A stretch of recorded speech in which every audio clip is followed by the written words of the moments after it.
Would God put a tree in the middle of the garden that could possibly tempt mankind to fall? And I have come to several conclusions and preached several different things on various occasions to bring what I thought was some measure of clarity to the why. This is what I have learned about God. The closer you get to him, the simpler he relays messages. Because if you ever get close to a person, that's when they take their guard down and just start saying anything around you. When you get close to people, you just show them the real you. I got in my human flesh, y'all, and I said, God, I've researched this, and I want to know, why put a tree in the middle of the garden if you wanted us to have no participation with the tree? And as I begin to reflect on my eisegetical approach, selective theology, I said, well, I understand that this tree was there because you cannot have love if you don't have options. And by having the option there, I chose, we got to preach like, I chose God over the tree to prove that he is the God of my salvation.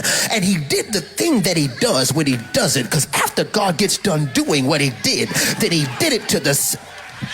And we so dumb, we be sitting there listening to the preacher. Yeah, I don't know what he's talking about. The Lord said to me, do you know why I planted that tree in the garden? I said, no, God, why? He said, because I wanted to.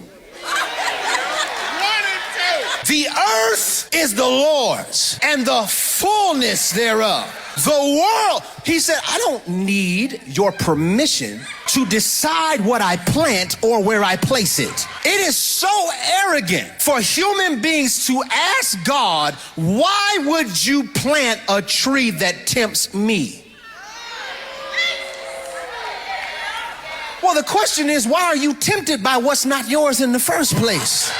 If you had $100 in your house, and in your house, you took that $100 and you set it on the table out in the open, do you owe your children an explanation why you set that $100 on that table? What if your child took that $100? You come and say, where's my $100 bill? And you found out they took it, and this is what they say to you. If you didn't want me to take it, why would you put that $100 bill there and tempt me? Do you understand how crazy this sounds now for us to look at God and ask him, how dare you put something in your garden that conflicts with my interests? Here's the problem, Adam. I put the tree there before I put you there.